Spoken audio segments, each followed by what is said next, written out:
గానసుధ మన టాంటెక్స్ రేడియో కార్యక్రమానికి స్వాగతం.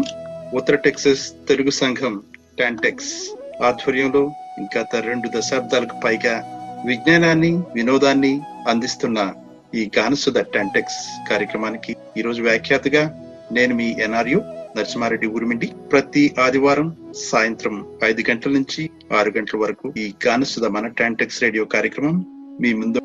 ఈనాటి గానసుధ మన టాంటెక్స్ రేడియో కార్యక్రమంలో అమరజీవి పొట్టి శ్రీరాములు 4వ భాగం, భాషా ప్రయుక్త రాష్ట్ర విధాత, త్యాగశీలి మరియు పితామహుడికి జయమంగళం అన్న అంశం మీద మనం గత కొన్ని నెలలుగా చర్చించుకుంటున్నాం.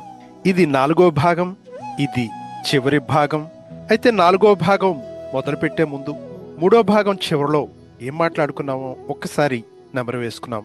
అంతకు ముందే మద్రాసు రాష్ట్ర ముఖ్యమంత్రి రాజగోపాలాచారి తర్వాత సెప్టెంబర్ 13న రాష్ట్ర ఆర్థిక మంత్రి సి చిదంబరం గారు మద్రాసు తమిళులదే అని ప్రకటించి ఉన్నారు.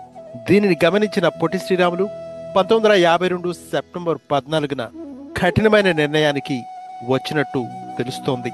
సెప్టెంబర్ 15న మద్రాసులోని న్యాయవాది భాగవతుల లక్ష్మీనారాయణ తొలి ఉత్తరం రాస్తూ అందులో ఆత్మార్పణ గురించి ప్రస్తావిస్తూ ఆంధ్ర రాష్ట్రం పేరున 5 పేజీలు వారి అభిప్రాయాన్ని కూడా జతపరిచి పంపారు. ఎర్నేని సుబ్రహ్మణ్యం గారితో కలిసి శ్రీరాములు 1952 సెప్టెంబర్ 30న భీమవరం వెళ్లి స్వామి సీతారామును కలిసి తన ప్రతిపాదన గురించి చెప్పి ఆయన అంగీకారంతో పాటు ఆశీస్సులు కూడా పొందారు. ఈ విషయం తెలుపుతూ 1952 అక్టోబర్ 2న మళ్లీ లక్ష్మీనారాయణకు శ్రీరాములు ఉత్తరం రాశారు. లక్ష్మీనారాయణ బులుసు సాంబమూర్తి గారితో సంప్రదించారు. గాంధీ స్మారక నిధి బాధ్యతల నుంచి అక్టోబర్ 16న విముక్తులైన తర్వాత మద్రాసు పయనమయ్యారు. మహర్షి బులుసు సాంబమూర్తి ఇంట్లో అక్టోబర్ 19న బలిదాన ముహూర్తం నిర్ణయమైంది. ఆ రోజు హిందువుల బలిదాన పూజాదినం కావడం గమనార్హం. అదండి 3వ భాగంలో మనం ఇంతవరకు చర్చించుకున్నాం. ఇప్పుడు 4వ భాగం మనం మొదలు పెడదాం.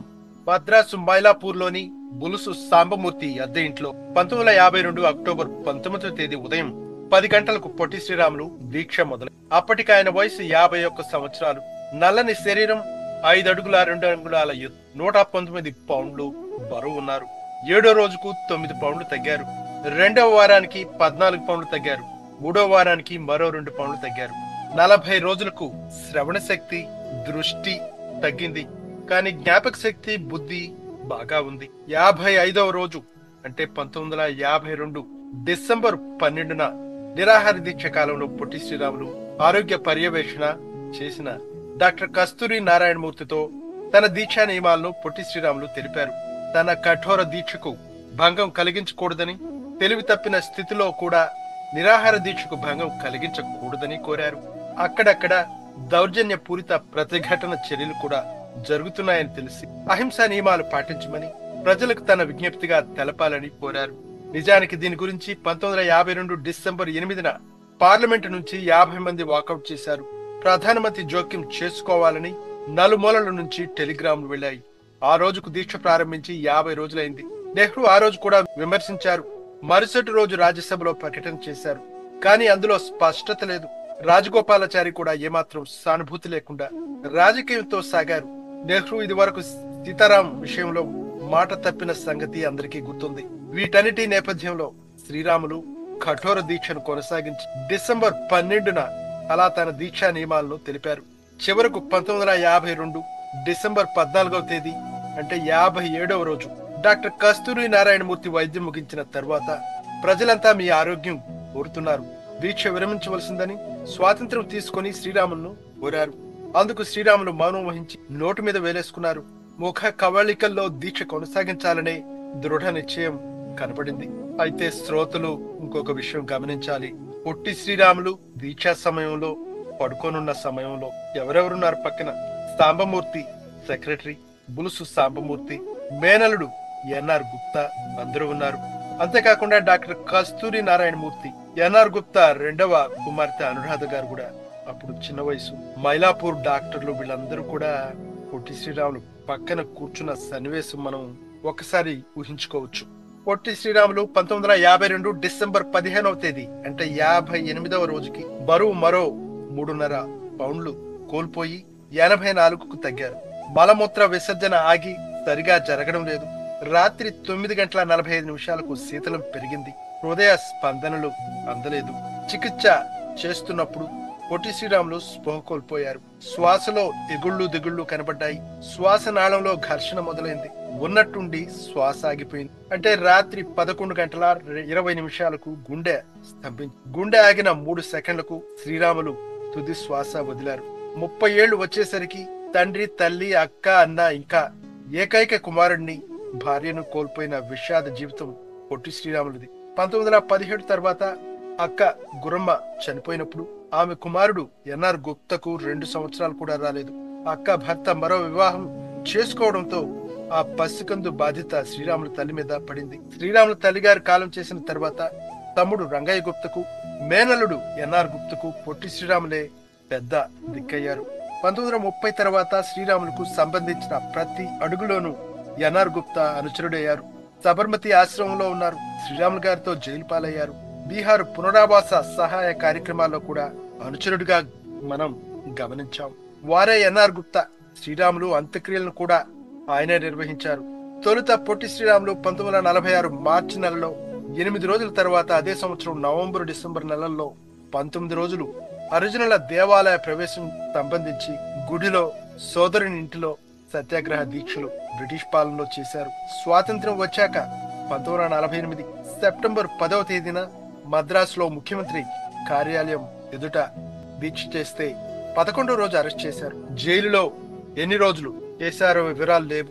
కానీ హింసాత్మకంగా పోలీసులు వ్యవహరించి భవిష్యత్తులో దీక్షలు చేయకుండా భౌతికమైన హాని జరపవచ్చుననే అనుమానం రావడంతో పొట్టి శ్రీరాములు జైలులో దీక్షను ఆపివేశారు. హరిజన సేవా దినోత్సవం ప్రభుత్వ ఉత్తర్వు కోసం మొదలైన ఈ దీక్ష అంటే ఇది 3వ దీక్ష 1949 జనవరి 12 నుంచి ఫిబ్రవరి 6 దాకా వార్ధాలో జరిగిన 4వ దీక్షకు దారితీసింది. 5వ దీక్ష అమరజీవి ప్రాణాలు హరించింది. అంతవరకు ప్రపంచంలో 2 వ్యక్తులు మాత్రమే ఆమరణ నిరాహార దీక్ష చేశారు. మొదటి వారు ఐర్లాండ్ కి చెందిన మెక్విన్ కాగా రెండవ వారు పంజాబ్ ప్రాంతానికి చెందిన జితేంద్రనాథ్. మెక్విన్ కు సంబంధించి మెడికల్ రికార్డు ఏదీ లేదు. జితేంద్రనాథ్ విషయంలో జైలు అధికారులు బలవంతంగా కృత్రిమ భోజనం ఇవ్వడం మాత్రమే కాక ఆ మెడికల్ రికార్డుల్లో మార్పులు చేశారని తెలుస్తోంది. అయితే పొట్టి శ్రీరాములు చేసిన నిరాహార దీక్ష ప్రపంచంలోని వైద్యుల పర్యవేక్షణలో జరిగిన తొలి నిరాహార దీక్ష కనుక వైజ్ఞానికంగా, వైద్య శాస్త్రపరంగా, మానసిక శాస్త్రపరంగా, ఆధ్యాత్మికంగా, మతపరంగా, సామాజికంగా కూడా కీలకమైంది. మొత్తం నివేదిక 1952లోనే report of the medical findings of Potti Sriramulu the martyr that fasted for 58 days అనే పేరున మద్రాసు నుండి ప్రచురితమైంది. ఇప్పటి తెలుగు వారికి తెలియదు కానీ పొట్టి శ్రీరాముల దేశభక్తి, గుండె ధైర్యం ప్రపంచ స్థాయిలోనే గొప్ప చరిత్ర. అయితే ఇంకో విషయం కూడా గమనించాలండి. పొట్టి శ్రీరాములు స్మారక సంస్థగా మారినటువంటి చెన్నైలో బులుసు సాంబమూర్తి గారి అద్దె ఇల్లు. ఆ స్థలాన్ని ఆంధ్రప్రదేశ్ ప్రభుత్వం కొనుగోలు చేసి తన ఆధీనంలో నిర్వహిస్తోందని మనం గమనించాలి. ఇక్కడ గానసుధ మన టాంటెక్స్ రేడియో కార్యక్రమంలో ఇప్పుడు ఒక చిన్న విరామం. దినదినము వర్ధిల్లు తెలుగుదేశం, దీప్తులను వెదజల్లు తెలుగు తేజం.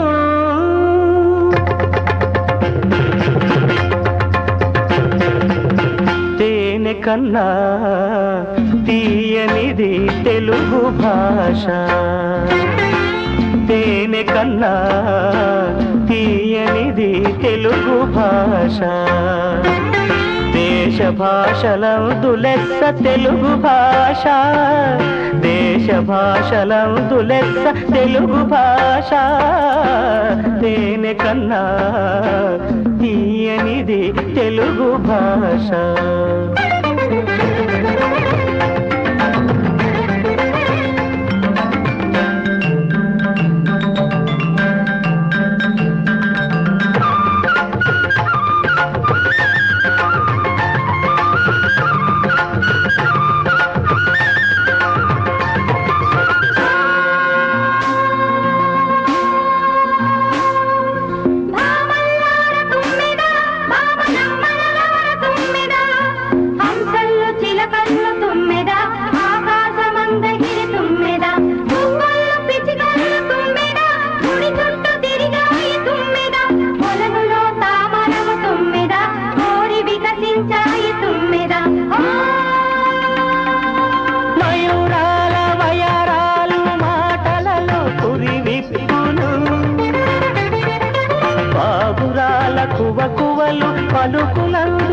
నినదించును.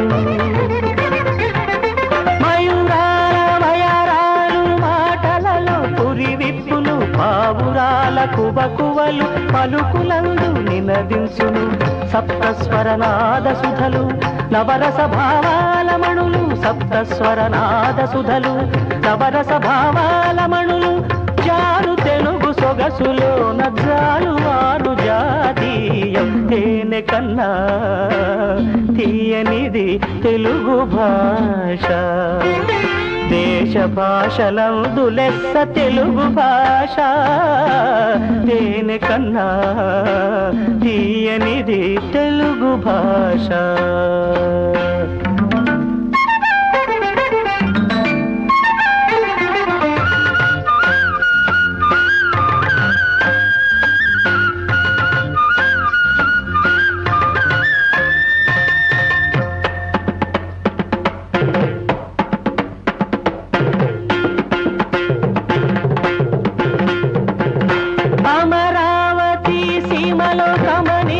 శిలామంజరి రామప్ప గుడి గోడల రమణీయ కళారంజని,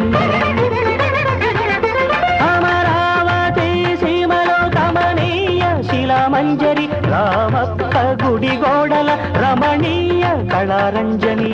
అన్నమయ్య సంకీర్తనం క్షేత్రయ్య శృంగారం, అన్నమయ్య సంకీర్తనం క్షేత్రయ్య శృంగారం. త్యాగరాజు రాగ మధువు తెలుగు సామగానమయం. తేనె కన్నా తీయనిది తెలుగు భాష, తేనె కన్నా తీయనిది తెలుగు భాష. దేశ భాషలందు లెస్స తెలుగు భాష, తేనె కన్నా తీయనిది తెలుగు భాష.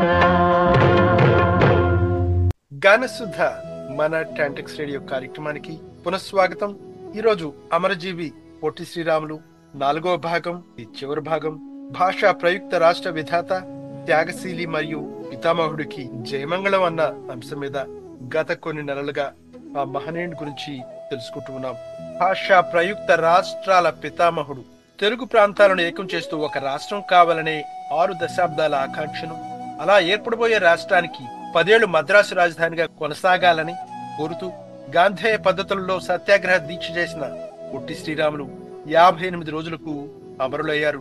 పొట్టి శ్రీరాములు దీక్షకు ఆనాటి మద్రాసు ప్రెసిడెన్సీ ముఖ్యమంత్రి శ్రీ రాజగోపాలాచారి సానుభూతి చూపకపోగా తప్పుదో పట్టించేలా నివేదికలు ఢిల్లీకి పంపారని వార్తలు వచ్చాయి. స్వామి సీతారాం 2వ దీక్ష తర్వాత తెలుగువారు పట్టించుకోలేదనే ధైర్యం అప్పటి ప్రధాని నెహ్రూకు కలిగిందో, లేదా రాజాజీ నివేదికల మీద పూర్తిగా ఆధారపడ్డారో కానీ సరైన నిర్ణయం తీసుకోలేదు. దాంతో శ్రీరాములను తెలుగువారు 1952 డిసెంబర్ 15న కోల్పోయారు. రాజకీయ నాయకులు ఉదాసీనంగా ఉన్న దీక్ష తెలుగు ప్రజలను కదిలించింది. డిసెంబర్ 12, 13 తేదీలలోనే కొన్ని చోట్ల ఆవేశాలు శృతిమించాయి. పొట్టి శ్రీరాములు ఇక లేరనే వార్త దానికి ఆజ్యం పోసి పలుచోట్ల దౌర్జన్య సంఘటనలు చోటు చేసుకున్నాయి. అందులో భాగంగా విజయవాడ రైల్వే స్టేషన్ దాడికి గురైంది. హర్తాళ్లు, పికెటింగ్లు, ఊరేగింపులు, సంతాప సభలు, ఆవేశపూరిత ప్రసంగాలు పెరిగాయి. విజయవాడ, నెల్లూరు, తిరుపతి, బళ్ళారి వంటి చోట్ల పోలీసులు చేసిన యవష్పవాయు ప్రయోగాలు, లాఠీ చార్జీలకు ప్రజలెక్కడా లొగలేదు. నిజానికి కొన్ని శతాబ్దాలుగా లేని ఆంధ్రుల ఐకమత్యం ఆ సమయంలో వెలువైంది. డిసెంబర్ 19 తేదీన ప్రశాంత స్థితి దాదాపు రావడం, అదే రోజు ఆనాటి ప్రధాని జవహర్లాల్ నెహ్రూ ఆంధ్ర రాష్ట్రం ఏర్పాటు చేస్తున్నట్టు ప్రకటించడం సంభవించాయి. రాజస్థాన్ హైకోర్టు ముఖ్య న్యాయమూర్తి జస్టిస్ కేఎన్ వాంచు నేతృత్వంలో ఒక సంఘాన్ని నియమిస్తున్నట్టు కూడా ప్రకటించారు. జస్టిస్ వాంచు 1953 జనవరిలో తెలుగు ప్రాంతాల ముఖ్య పట్టణాలను సందర్శించి చాలా మందిని ఇంటర్వ్యూలు చేశారని, 5,000 విజ్ఞప్తులు స్వీకరించారని 1953 ఫిబ్రవరి 7వ తేదీన ఇండియన్ ఎక్స్ప్రెస్ పత్రిక రాసింది. అదే రోజు వాంచు తన నివేదికను సమర్పించారు. అందులో తెలుగు రాజధాని తాత్కాలికంగా మద్రాసు నగరంలో 3 నుండి 5 సంవత్సరాల వరకు ఉండాలని సూచించారు. అయితే దీనిని తమిళ రాజకీయ నాయకులు లాఘవంగా, సమర్థంగా పూర్వపక్షం చేయగలిగారు. వాంచు నివేదికను నెహ్రూ ప్రభుత్వం 45 రోజులు పరిశీలించింది. ఉపరాష్ట్రపతి సర్వేపల్లి రాధాకృష్ణ, కార్మిక మంత్రి బివి గిరి అనుకూలంగా ఉన్న రాజాజీ బెదిరింపులకు దిగారని అంటారు. శ్రీకాకుళం, విశాఖపట్నం, తూర్పు గోదావరి, పశ్చిమ గోదావరి, కృష్ణా, గుంటూరు, నెల్లూరు, కర్నూలు, అనంతపురం, కడప, చిత్తూరు జిల్లాలతో పాటు బళ్ళారి జిల్లాలోని కొన్ని ప్రాంతాలతో ఆంధ్ర రాష్ట్రం ఏర్పడుతుందని 1953 మార్చి 25వ తేదీన నెహ్రూ లోక్సభలో ప్రకటించారు. తాత్కాలిక రాజధాని ఎక్కడ నెలకొల్పాలో మద్రాసు రాష్ట్ర శాసనసభలో ఆంధ్ర శాసనసభ్యులు సమావేశమై నిర్ణయిస్తారని కూడా ప్రకటించారు. కలకత్తా, మద్రాసు మధ్య విజయవాడకు దక్షిణాన నగరాన్ని పొట్టి శ్రీరాములు పేరున నిర్మించుకోవాలని సలహా కూడా ఇచ్చారు. రాజధాని కృషిక్లో పార్టీ వారు తిరుపతిలో కావాలంటే కమ్యూనిస్టులు విజయవాడలో, రాయలసీమలో ఉండాలని ఆ ప్రాంతపు సభ్యులు కూడా కోరారు. ఎవరి ప్రయోజనాల గురించి వారు ఆలోచించారు. 1953 జూన్ మొదటి వారంలో మద్రాసు రాష్ట్ర శాసనసభలోని ఆంధ్ర శాసనసభ్యులు 5 రోజుల పాటు సమావేశమై కర్నూలు నగరాన్ని తాత్కాలిక రాజధానిగా నిర్ణయించారు. ఒక్క ఓటుతో విజయవాడ, గుంటూరు మధ్య రాజధాని అనే ప్రతిపాదన వీగిపోయింది.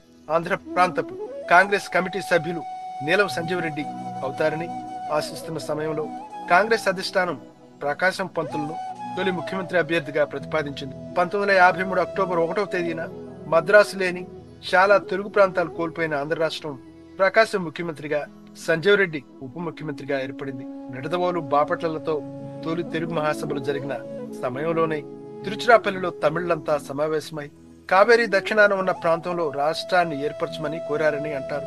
అంటే కావేరీ, పినాకి నదుల మధ్య ఇంకా ఇతర ప్రాంతాల్లో తెలుగువారు, ముఖ్యంగా 5-6 శ్రామిక ఉత్పత్తి కులాల ప్రజలు తమిళ రాష్ట్రంలో ఉండిపోయారు. ఆంధ్ర రాష్ట్రం ఏర్పడి 7 దశాబ్దాలైంది. అక్కడి తెలుగు వారికి మమకారం చావలేదు, తగ్గలేదు.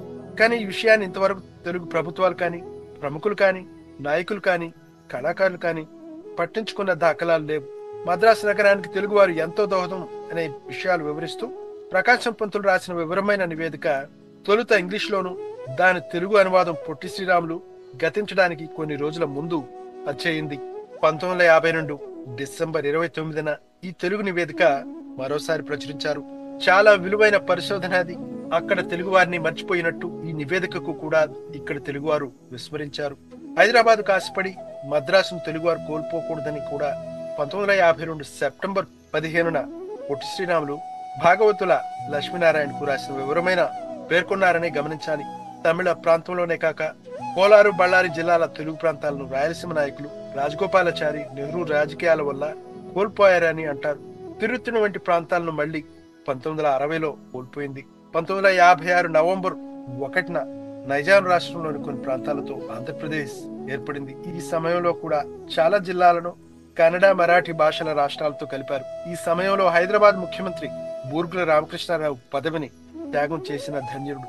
నిజానికి ఆ సమయంలో 2 తెలుగు రాష్ట్రాలుగా చేసి ఉండవచ్చు. ఇలా 2 తెలుగు రాష్ట్రాలు రావడం అటు ఉత్తరాది హిందీ వారికి, రాజాజీకి ఇష్టం లేకపోయింది. ఈ ప్రాంతాలను ఇలా విడగొట్టి కమ్యూనిస్టులు రాజకీయంగా దెబ్బతీయాలనేది నెహ్రూ ఎత్తుగడ.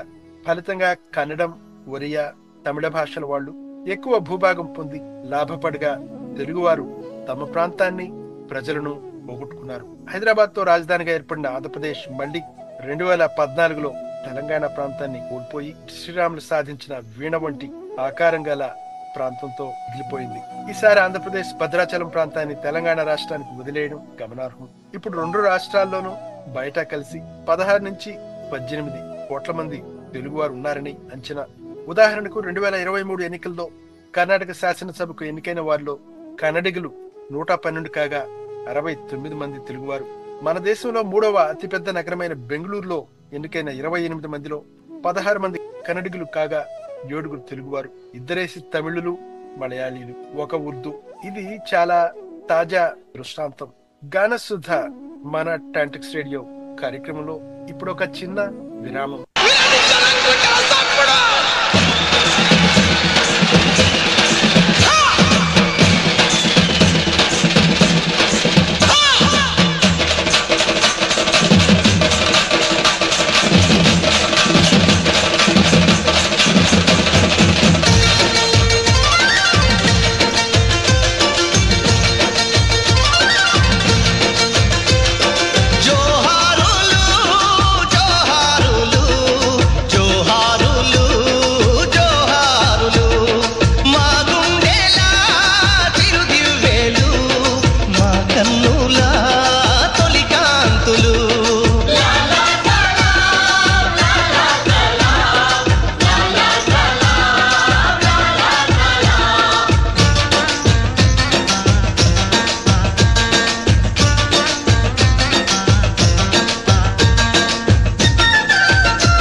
మనుషులందరూ సమానంగా ఉండాలని చెప్పి భూమి కోసం, భుక్తి కోసం, మాతృదేశ విముక్తి కోసం సాయుధ పోరాట పంథాయే సరైన మార్గమని నమ్మి ఉరికొయ్యలపై ఉయ్యాలలుగినట్టి వీరులార మీకు ఎర్రర దండాలు, నీ పాద పాదాన పరిపరి దండాలు.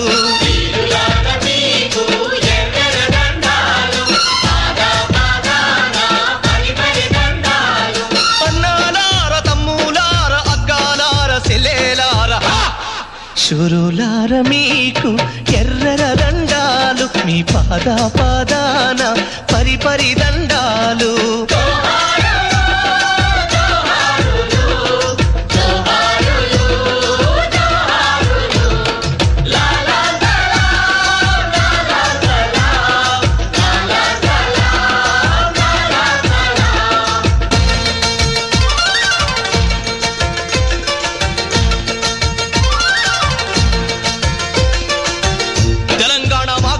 ఎర్ర మందారాలై పూచి నక్సల్ బరి ఆకాశంలో వసంత మేఘాలై గర్జించి శ్రీకాకుళం కొండల్లో విప్లవ శంఖాలై ప్రతిధ్వనించి నెత్తుడి వరదల్లో ఎర్ర జెండాలై ఎగిరినట్టి వీరులార మీకు ఎర్రర దండాలు, నీ పాద పాదాన పరిపరి దండాలు. అమ్మాలార, అయ్యాలార, బిడ్డాలార, కొడుకులార, శూరులార మీకు ఎర్రర దండాలు, మీ పాద పాదాన పరిపరి దండాలు.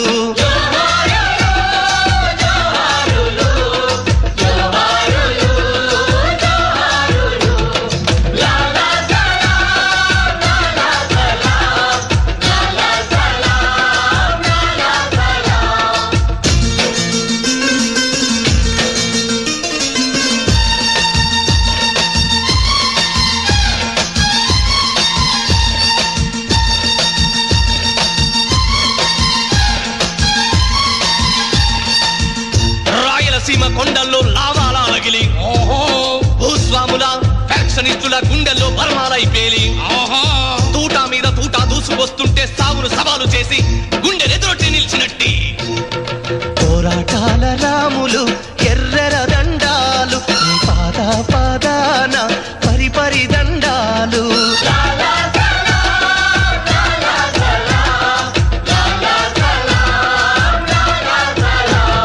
గానసుధ మన టాంటిక్స్ రేడియో కార్యక్రమానికి పునఃస్వాగతం. ఈరోజు అమరజీవి పొట్టి శ్రీరాములు 4వ భాగం, చివరి భాగం. భాషా ప్రయుక్త రాష్ట్ర విధాత, త్యాగశీలి మరియు పితామహుడికి జయమంగళం అన్న అంశం మీద గత కొన్ని నెలలుగా మనం చర్చించుకుంటున్నాం. 1953లో పొట్టి శ్రీరాములు ఆత్మార్పణ చేసుకున్న తర్వాత మద్రాసు రాజధానిగా తెలుగు వారికి కనీసం 10 సంవత్సరాలు కూడా దక్కలేదు. కానీ 1956 నవంబర్ 1న భారత ప్రభుత్వం రాష్ట్రాల పునర్వ్యవస్థీకరణ బిల్లు అమల్లోకి తెచ్చి ఫలితంగా తెలుగు వారితో పాటు తమిళులు, కన్నడిగులు, మలయాళీలు, పిమ్మట గుజరాత్, మహారాష్ట్ర ఇలా చాలా మంది భాషా ప్రయుక్త రాష్ట్రాలు పొందారు. ఇక్కడ విషయం కూడా మనం చెప్పుకోవాలి. 1946లో మద్రాసు మంత్రిగా టంగుటూరు ప్రకాశం పంతులు ప్రయోగాత్మకంగా తూర్పుగోదావరి జిల్లాలో తంజావూరులో తమిళం, మలబార్లో మలయాళం భాషలు పాలన సాగాలని ప్రతిపాదించి ఆదేశించారు. 1953లో కర్నూలు రాజధానిగా ఆంధ్రప్రదేశ్ ఏర్పడిన తరువాత తెలుగులో పాలన సాగాలనే ప్రయత్నాలు టంగుటూరు ప్రకాశం కొంత స్థాయిలో జరిగాయి. అయితే 1956లో ఉర్దూ కీలక భాషగా సాగిన నైజాం ప్రాంతపు తెలంగాణతో కలిసి ఆంధ్రప్రదేశ్ ఏర్పడిన తరువాత తెలుగులో పాలన అదే విధానం కొంత మందగించింది. 1966లో తెలుగు అధికార భాషా చట్టం తీసుకురావడమే కాక పాఠశాలలు, కళాశాలలు తెలుగు మాధ్యమంలో ప్రారంభించిన పివి నరసింహరావు తెలుగు టైప్ మిషన్ రావడానికి, తెలుగు అకాడమీ స్థాపించడానికి కారణభూతులయ్యారు. ఫలితంగా మంచి అచ్చు పుస్తకాలు కళాశాల స్థాయిలో లభించాయి. బాగుందండి, కొత్త విషయం తెలుస్తోంది. అలాగే 1975లో ఆంధ్రప్రదేశ్ అధికార గీతంగా గుర్తింపు పొందిన మా తెలుగు తల్లికి మల్లెపూదండ పాట మరింతగా తెలుగోళ్ల నోళ్లలో ప్రతిధ్వనించేలా కృషి చేశారు. రాష్ట్ర స్థాయి గౌరవ ప్రతిష్టలను పొట్టి శ్రీరాములు పేరున తెలుగు విశ్వవిద్యాలయాన్ని ప్రారంభించారు. 1985 మార్చి 16న సుప్రీంకోర్టు పూర్వ న్యాయమూర్తి జస్టిస్ విఆర్ కృష్ణయ్యర్ పొట్టి శ్రీరాములు స్మారక ప్రసంగాన్ని మద్రాసులో చేస్తూ భారతీయ ఫెడరల్ రాజ్యాంగ విధానానికి సంబంధించిన ప్రజాస్వామిక, మతరహిత, సామ్యవాద రిపబ్లిక్ సమాజానికి అమరజీవి పొట్టి శ్రీరాములు గొప్ప బలమని ప్రస్తుతించారు. అలాగే పాలన సొంత భాషలో జరిగితే రాజ్యాంగ స్ఫూర్తి ప్రజలకు మరింత బోధపడి పౌరుల స్థాయి పెరుగుతుందని కూడా వారు వివరించారు. 1985 ఆగస్టులో ప్రముఖ జర్నలిస్ట్ ఎంజే అక్బర్ తన గ్రంథం India the siege within challenges to a nation's యూనిటీలో పొట్టి శ్రీరాములు కృషిని శ్లాఘించారు. భాషా ప్రయుక్త రాష్ట్రాలు ఏర్పడిన తర్వాత స్వర్ణోత్సవ సంవత్సరం 2003లో మార్చి 30న ప్రముఖ చరిత్రకారుడు డాక్టర్ రామచంద్ర గుహ భారతదేశ చిత్రపటాన్ని భాషా ప్రయుక్తంగా పునర్లిఖించిన పొట్టి శ్రీరాముల కృషిని ప్రస్తుతిస్తూ ది హిందూ పత్రికలో కూడా వ్యాసం రాశారు. తెలుగు ప్రాంతాల్లో పొట్టి శ్రీరాములు కొంతమందికి గుర్తు అన్నారు, కానీ ఇతర రాష్ట్రాలు అతన్ని పూర్తిగా మర్చిపోయారని ఆందోళన చెంది పొట్టి శ్రీరాములు త్యాగాన్ని, స్వార్థరహిత పోరాటాన్ని గుర్తుంచుకోవాలి, గౌరవించాలని కూడా అన్నారు. మనం అందరం కూడా ఈ స్ఫూర్తికరమైన చరిత్రను 10 మందికి చాటి చెప్పి గర్వపడాలని నాకు అనిపిస్తుంది. దక్షిణ భారతదేశంలోనే కాకుండా ఉత్తర భారతదేశం ఇంకా ఎన్నో విదేశాల్లో వ్యాపించిన తెలుగువారు పొట్టి శ్రీరాములను మనకు గుర్తింపు తెచ్చిన భాషా యోధుడిగా కీర్తించాలి, దేశభక్తుడైన త్యాగశీలిగా గౌరవించి గర్వపడాలి. భారతదేశ భాషా ప్రయుక్త రాష్ట్రాల పితామహుడు పొట్టి శ్రీరాములంటే ఆశ్చర్యం లేదు, అందులో అతిశయోక్తి కూడా లేదు. అది క్లుప్తంగా అండి. అయితే ఈ మధ్య కాలంలో ఆంధ్రప్రదేశ్లోని నెల్లూరు జిల్లాలో కూడా పొట్టి శ్రీరాములు నెల్లూరు జిల్లాగా మార్చారు. అది కూడా కొంచెం సంతోషించదగినటువంటి అంశమే. గానసుధ మన టాంటెక్స్ రేడియో కార్యక్రమంలో ఇప్పుడు ఒక చిన్న విరామం.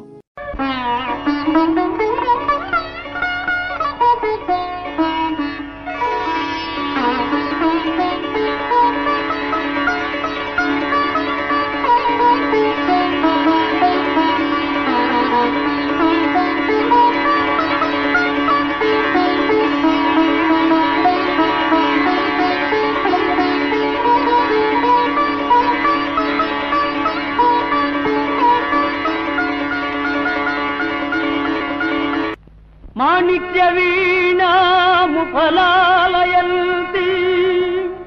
మదాలసాం మంజులవాగ్విలాసాం మహేంద్ర నీలద్యుతి కోమలాంగీ మాతంగ కల్యాం మనసా స్మరామి. చతుర్భుజే చంద్రకళావతంసే కుచోన్నతే కుంకుమరాగశోణే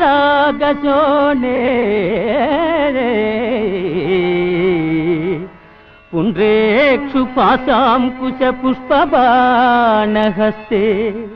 నమస్తే జగదేకమాతః జగదేకమాతః.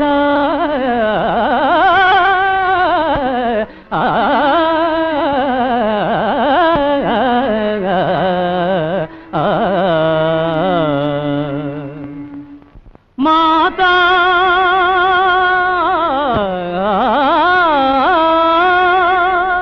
మరకతస్యామా మాతంగీ మధుశాలిని కుర్యాత్ కటాక్షం కళ్యాణి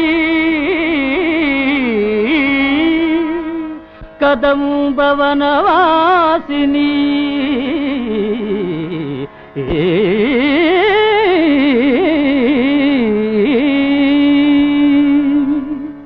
జయ మాతంగతయే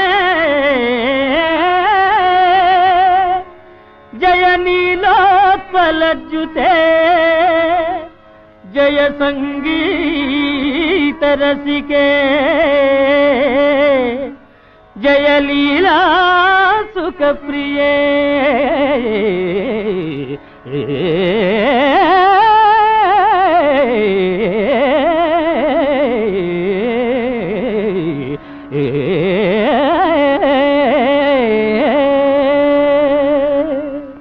జయ జనని సుధా సముద్రాంతరుజ్జన్మణి ద్వీప సంరూఢ బిల్వాటవీ మధ్య కల్పద్రుమా కల్ప కాదంబ కాంతారవాస ప్రియే కృత్తివాస ప్రియే సాదరారబ్ధ సంగీత సంభావనా సంభ్రమాలోలని పస్త్రగాబద్ధ చూళీ సనాధత్రికే సానుమత్పుత్రికే శేఖరీభూత సీతాంశురేఖా మయూఖావళి నద్ధ సుస్నిగ్ధ లీలాలక శ్రేణి శృంగారితే లోక సంభావితే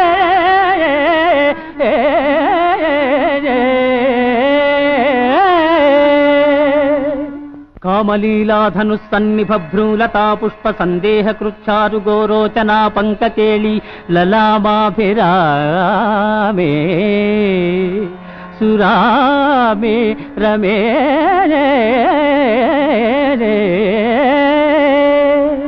సర్వయంత్రాత్మికే సర్వతంత్రాత్మికే సర్వమంత్రాత్మికే సర్వముద్రాత్మికే సర్వశక్త్యాత్మికే సర్వచక్రాత్మికే సర్వవర్ణాత్మికే సర్వరూపే జగన్మాతృకే హే జగన్మాతృకే పాహి మాం పాహి మాం పాహి పాహి.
మాణిక్యవీణాముపలాలయంతి మదాలసాం మంజులవాగ్విలాసి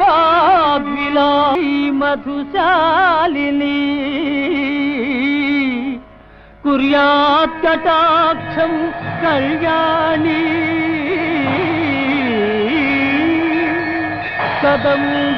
కదంబవనవాసిని. జ్ఞానసుధ మన టాంటిక్స్ రేడియో కార్యక్రమానికి పునఃస్వాగతం. ఈరోజు అమరజీవి పొట్టి శ్రీరాములు 4వ భాగం, ఇది చివరి భాగం. భాషా ప్రయుక్త రాష్ట్ర విధాత, త్యాగశీలి మరియు పితామహుడికి జయమంగళం అన్న అంశం మీద గత కొన్ని నెలలుగా మనం చర్చించుకుంటున్నాం. ఇంకా 4 భాగాలులో చాలా విషయాలు మనం నెమరవేసుకున్నాం, నేర్చుకున్నాం, తెలుసుకున్నాం. అయితే చివరిగా ఒక్కసారి విహంగ వీక్షణం మనం చూద్దాం. Bird's eye view of Potti Sriramulu. సులభంగా మళ్ళీ ఆ మహనీయుని గురించి ఒకసారి చూద్దాం. ఆంధ్ర రాష్ట్ర నిర్మాణం కోసం ప్రాణత్యాగం చేసినటువంటి గాంధేయవాది పొట్టి గురవయ్య మహాలక్ష్మ దంపతులకు నెల్లూరు జిల్లా పడమటిపల్లిలో మార్చి 16, 1901 శ్రీరాములు గారు జన్మించారు. బొంబాయిలో శానిటరీ ఇంజనీరింగ్లో డిప్లొమా చేసిన శ్రీరాములు గారు బొంబాయి, మద్రాసులో రైల్వేలో పనిచేశారనే విషయం కూడా మనం తెలుసుకున్నాం. 1928లో శిశువుకి జన్మనిచ్చి భార్య మరణించగా కొద్ది రోజుల్లోనే ఆ శిశువు, ఆ తర్వాత కొద్ది కాలానికి ఆయన తల్లి కూడా మరణించడంతో ఆయన విపరీతమైనటువంటి వైరాగ్యానికి గురై జీవితాన్ని గాంధీగారి అహింసా మార్గం వైపు దేశ సేవకై మళ్లించారు. దేశ స్వాతంత్రోద్యమంలో ఆయన నిర్విరామంగా పనిచేశారు. 1930లో ఉప్పు సత్యాగ్రహంలోను, 1941-42లో క్విట్ ఇండియా ఉద్యమంలోను ఆయన పలుమార్లు జైలు శిక్ష అనుభవించారు. ఎర్నేని సుబ్రహ్మణ్యం గారు కృష్ణా జిల్లా కొమరవోల్లో ఏర్పాటు చేసినటువంటి గాంధీ ఆశ్రమంలో చేరిన ఆయన గ్రామ పునరుద్ధరణకు కార్యక్రమాలు చేపట్టారు. 1943-44 సంవత్సరాల్లో ఆయన నెల్లూరు జిల్లాలో విస్తృతంగా ఖాదీ ఉద్యమం నడిపించారు. 1946-48 కాలంలో హరిజనుల దేవాలయాల ప్రవేశంపై 3-4 సార్లు నిరాహార దీక్షలు చేపట్టి నెల్లూరు మూలపేటలోని వేణుగోపాలస్వామి గుడిలో హరిజనుల ప్రవేశం కల్పించడంలో విజయం సాధించారు. అప్పటి మద్రాసు ప్రభుత్వం నుంచి హరిజనులకు పలు ప్రయోజనాలు కలిగేలా ఒత్తిడి తెచ్చి ప్రభుత్వ ఆదేశాలు జారీ చేయించగలిగారు. జిల్లా కలెక్టర్ల హరిజనుల అభ్యున్నతి కోసం జిల్లాలలో పర్యటించి పనిచేసేలా ప్రభుత్వం చర్యలు తీసుకుంది. ఆయన జీవితం చివరి దశలో కూడా ఎన్నో సంవత్సరాలు నెల్లూరులో ఉండి హరిజనుల అభ్యున్నతికి పాటుపడిన మహనీయుడు. చెప్పులు గొడుగు కూడా లేకుండా వేసవి మండుటెండలో శరీరానికి ప్లకార్డులు చుట్టుకొని హరిజనోద్ధరణ ప్రచారం చేసిన గొప్ప త్యాగశీలి. గాంధీ హత్యానంతరం గాంధీ స్మృతి నిధికి ఆంధ్రలో శ్రీరాములు గారు అధ్యక్షులుగా పనిచేశారు. గాంధీ కస్తూర్బా ట్రస్టులకు భూదాన ఉద్యమాలలో పాల్గొన్నారు. ఆ కాలంలో మద్రాసు రాష్ట్రంలోని ఆంధ్ర ప్రాంతాల్లో విస్తృతంగా ఆంధ్ర రాష్ట్ర ఉద్యమం ప్రారంభమైంది. చేయెత్తి జైకొట్టు తెలుగోడ వంటి గేయాలు ప్రజలలో ఉద్యమ స్ఫూర్తిని రగిలించాయంటే ఆశ్చర్యం లేదు. చాలా మంది ఆంధ్ర నాయకులు శ్రీ పొట్టి శ్రీరాములు గారు కూడా ప్రత్యేక ఆంధ్ర విశాలాంధ్ర ఉద్యమ రంగంలోకి దిగారు. ఆంధ్రులకు ప్రత్యేక రాష్ట్రం అనే వాదం 1910లోనే మొదలైంది. వందే మాత్రం ఉద్యమంలో చాలా మంది తెలుగు నాయకులను జైలులో నిర్బంధించారు. ఆ సమయంలో కూడా ఆంధ్రులకు ప్రత్యేక రాష్ట్రం అవసరం అనే నినాదం ఆరంభమైంది. 1912లో కృష్ణా జిల్లా నిడదవోలులో, తర్వాత గుంటూరు జిల్లా బాపట్ల, విజయవాడ, విశాఖపట్నంలో కూడా సభలు పెట్టి తీర్మానాలు చేశారు. శ్రీమతి అనిబిసెంట్ అధ్యక్షతన జరిగిన కాంగ్రెస్ క్రియాశీల వర్గం సమావేశంలో ఒక అడుగు ముందుకు వెళ్లి భాషా ప్రయుక్త రాష్ట్రాల ఏర్పాటు జరగాలని తీర్మానం కూడా జారీ చేశారు. అయితే బ్రిటిష్ ప్రభుత్వం కానీ తర్వాత 1947 స్వాతంత్ర్యానంతర భారత ప్రభుత్వం కానీ రెండూ ఆంధ్ర రాష్ట్ర నిర్మాణానికి ఒప్పుకోలేదు. అయితే ఇంకొకటి కూడానండి, అంతకు దశాబ్దాల ముందే బీహార్, ఒరిస్సా రాష్ట్రాల ఏర్పాటు జరిగిపోయాయి. మొదటి నుంచి అడుగుతున్న ఆంధ్ర రాష్ట్రం ఎందుకు ఇవ్వలేదో కారణాలు మాత్రం లేవు. కేంద్ర ప్రభుత్వం ధర్ కమిషన్ ఏర్పాటు చేయగా వారు ఎటు తేల్చక మద్రాసు రాష్ట్రంలోని తెలుగు ప్రాంతాలను తెలుగు రాష్ట్రంగా పరిగణించకపోవచ్చని సూచించారు. ప్రజలు దీన్ని నిరాకరించారు. అప్పుడు 1948 జైపూర్లో జరిగిన కాంగ్రెస్ కమిటీ సమావేశం జవహర్లాల్ నెహ్రూ, సర్దార్ వల్లభాయ్ పటేల్, పట్టాభి సీతారామయ్యలతో కూడిన త్రిసభ్య కమిటీ వేశారు. వారు మద్రాసు నగరాన్ని మినహాయించి మిగిలిన తెలుగు ప్రాంతాలను కలుపుకుంటూ ఆంధ్ర రాష్ట్రం ఏర్పాటు సూచించారు. అయితే మద్రాసు తమదే అని నమ్మిన తెలుగువారు మద్రాసు నగరం వదులుకోవడానికి సిద్ధపడలేదు. ఆగస్టు 15, 1951 నుంచి స్వామి సీతారాం గారు ప్రత్యేక ఆంధ్ర రాష్ట్ర సాధనకై ఆమరణ నిరాహార దీక్ష చేపట్టారు. నెహ్రూ ప్రభుత్వం బేఖాతరు చేసింది. 35 రోజులు పైగా సాగిన దీక్ష తర్వాత పరిస్థితి ఆందోళనకరంగా మారుతోందని గ్రహించి ఆచార్య వినోబా భావే ప్రధాని నెహ్రూకి తెలియపరిస్తే వారిద్దరూ కలిసి స్వామి సీతారాం గారిని కలిసి ఆంధ్ర రాష్ట్ర ఏర్పాటుపై హామీ ఇచ్చి దీక్ష విరమింపజేశారు. అయితే ప్రధాని పదవిలో ఉండి కూడా నెహ్రూ మాట తప్పారు కానీ తన హామీ నెరవేర్చలేదు. అప్పుడు పొట్టి శ్రీరాములు గారు మద్రాసు నగరంలో మహర్షి బులుసు సాంబమూర్తి గారి ఇంట్లో 19 అక్టోబర్ 1952 నుంచి ప్రత్యేక ఆంధ్ర రాష్ట్ర సాధనకై ఆమరణ నిరాహార దీక్ష చేపట్టారు. అయితే రాష్ట్రంలోని కాంగ్రెస్ నాయకులు మాత్రం ప్రధాని నెహ్రూ మీద భయభక్తుల వల్ల శ్రీరాములు గారి దీక్షకు మద్దతుగా రాలేదు. చాలా మంది ఈ దీక్ష కొద్ది రోజులు సాగి ఆగిపోతుంది అనుకున్నారు, కానీ అలా జరగలేదు. 20 రోజుల తరువాత శ్రీరాములు గారి ఆరోగ్య పరిస్థితి విషమించింది. ఆంధ్రకేసరి టంగుటూరి ప్రకాశం పంతులు గారు, ఇతర ప్రముఖులు ఆయనను చూడ్డానికి వచ్చేవారు. గాంధేయవాది ఎర్నేని సుబ్రహ్మణ్యం గారు శ్రీరాములు గారి పరిస్థితి చూసి విలపించేవారు. ఎంతమంది చెప్పినా ఆయన దీక్ష విరమించలేదు. అవయవాలు శుష్కించి మనిషి కృషించి శరీరంలోని ఆమ్లాలు, రక్తం, మూత్రం మొదలైన వ్యర్థాలు ఎగదన్నుకుని నోట్లో నుంచి వచ్చేవి. ఆయన నరకయాతన పడ్డారు. అయినా వజ్ర సంకల్పంతో ఆయన అలాగే దీక్ష కొనసాగించారు. 56వ రోజు ఆయన కృంగిపోయి హోమాలకి వెళ్లారు. ఆ తరువాత 2 రోజులకి ఊపిరి అందక విపరీతమైన యాతన పడ్డారు. 15 డిసెంబర్ 1952 58 రోజుల నిరాహార దీక్ష తరువాత శ్రీరాములు గారు ప్రాణత్యాగం చేసి అమరజీవి అయ్యారు. ఈ వార్త దావానలంగా మద్రాసు నగరం, రాష్ట్రం అంతా పాకింది. అమరగాయకుడు ఘంటసాల, మోపర్రు దాసు మొదలైన వారు పరుగెత్తుకుని వచ్చారు. అక్కడికక్కడే గేయం కూర్చి శ్రీ ఘంటసాల అమరజీవి సమక్షంలో అమరగానం చేశారు. అవునండి, ఘంటసాల గురించి మనం ఇదే గానసుధ మన టాంటెక్స్ కార్యక్రమంలో 10 కార్యక్రమాలు చేశాం. అందులో పొట్టి శ్రీరాములు, ఘంటసాల గారు జైల్లో జీవితం గడిపిన రోజులు, మరలా పొట్టి శ్రీరాములు చనిపోయినప్పుడు ఘంటసాల గారు హుటాహుటిన బయలుదేరి అక్కడికి వెళ్ళి పొద్దుటి నుంచి ఆయన పాటలు పాడుతూ పార్థివ దేహం పక్కనే కూర్చుని ఉన్న సందర్భం మనం గుర్తు చేసుకోవాలి. రాష్ట్రం కోసం శ్రీరాములు గారు ప్రాణత్యాగం చేశారనే వార్త విని ఆంధ్రులు కోపోద్రిక్తులయ్యారు. 3 రోజుల పాటు పలు నగరాల్లో, ముఖ్యంగా మద్రాసు నగరంలో ధర్నాలు, విధ్వంసకాండ చెలరేగింది. విశాఖపట్నం, విజయవాడ, విజయనగరం, భీమవరం, తాడేపల్లిగూడెం, రాజమండ్రి, ఏలూరు, గుంటూరు, తెనాలి, నెల్లూరు, కనిగిరి, ఒంగోలు మొదలైన నగరాల్లో అల్లర్లు చెలరేగాయి. అనకాపల్లి, విజయవాడలో పోలీసులు ఆందోళనకారులపై జరిపిన కాల్పుల్లో 7 చనిపోయారు. ఇంత ప్రళయం జరిగిన తరువాత నెహ్రూ దిగివచ్చి 19 డిసెంబర్ 1952న ఆంధ్ర రాష్ట్ర అవతరణకి ఒప్పుకున్నారు.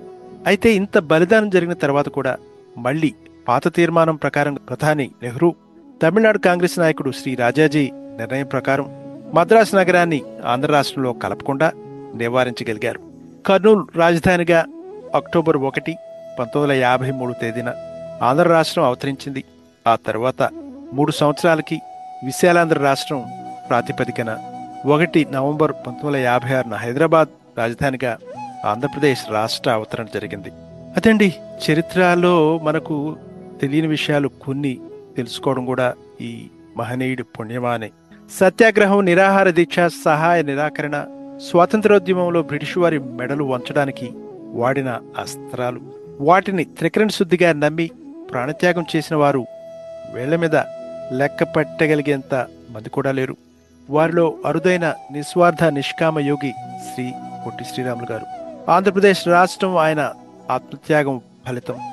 ఆయన ఆత్మత్యాగం చేసి సాధించిన తెలుగు రాష్ట్రానికి నేటి తెలుగు ప్రజలు అర్హులా కాదా అనేది మనం వేసుకోవాల్సిన ప్రశ్న.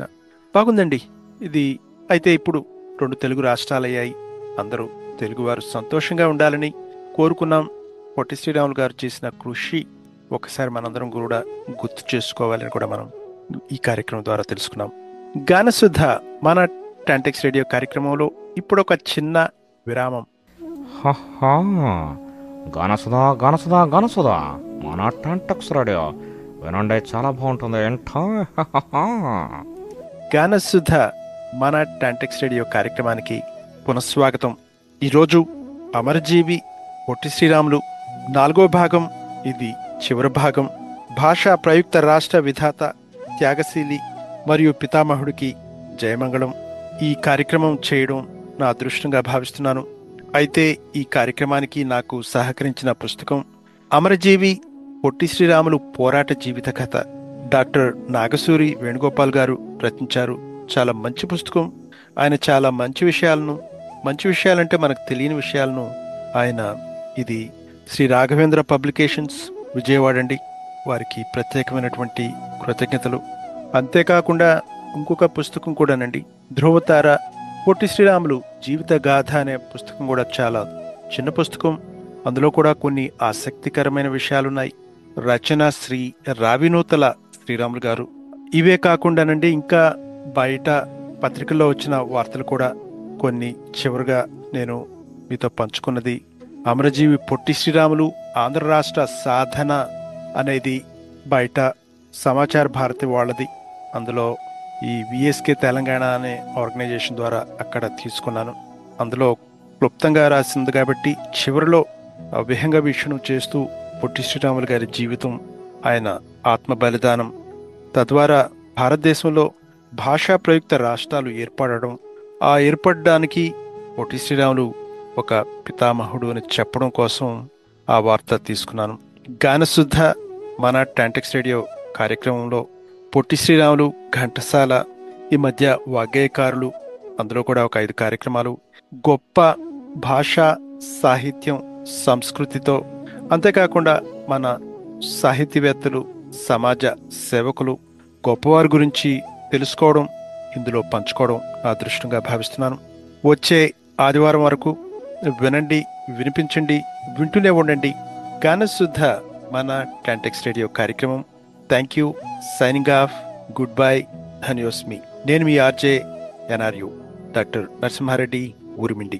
ఇప్పుడు టాంటెక్స్ ప్రకటనలు. టాంటెక్స్ సంస్థ సంక్రాంతి సంబరాలను ఫిబ్రవరి 2వ తేదీ ఆదివారం మధ్యాహ్నం 1 గంట నుంచి మొదలవుతుంది. 1 గంటకి భోజనాలు, 2 నుంచి 6 గంటలకి సాంస్కృతిక కార్యక్రమాలు, వినోదం కూడా ఉంటుంది.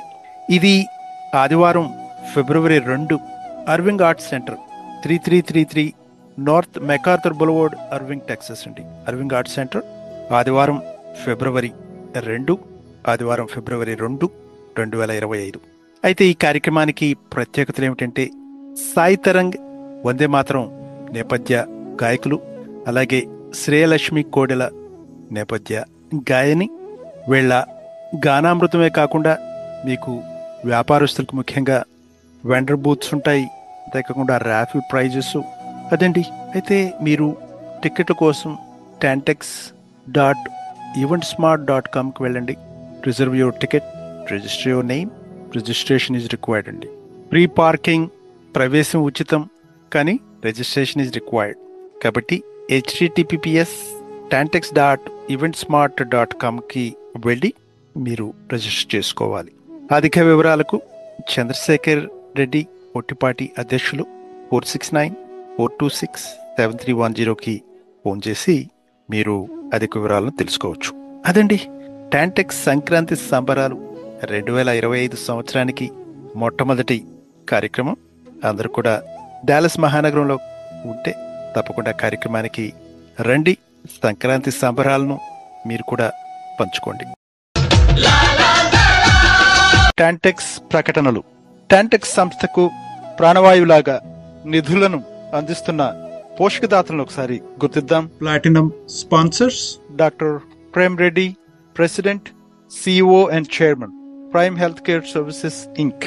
Value Financial Services, Tirumala Reddy Kumbham, Bawarchi Indian Cuisine, India Bazaar, పుడిస్తాన్. తర్వాత gold sponsors: Rise Commercial, Tanishq USA, Chapter 1 Indian Restaurant, Epic Events, the law firm of Sim Parvataneni and Brown PLLC, Virat Solutions, Kiranam Technologies, Shlesha, Talk Think Deliver, Ajay Reddy and family, Ashok Babu Kolla and family, Srikanth Polavarapu and family, My Tax Filer, Sarath Reddy Erram and family, Murali Vennam and family. తర్వాత silver sponsors: రిజమ్ Soft, Hashtag India, Indian Authentic Food, Eldorado Pet Hospital, Safe Haven Psychiatry, Quebec Solutions, SPS Single Point Solution, Nawab Hyderabadi House, doctor Narasimhareddy Urimindi, Raman Reddy Krishnapati and family, Elan Koya CPI LLC, doctor Srinath Vattam and family, Ismail Penugonda and family. అవండి platinum, gold and silver sponsors. TANTEX సంస్థకు ఈ పోషకదాతలందరూ కూడా కలిసి ప్రాణవాయువు లాంటి నిధులను అందిస్తున్నారు. వీళ్ళందరికీ ప్రత్యేకమైనటువంటి కృతజ్ఞతలు.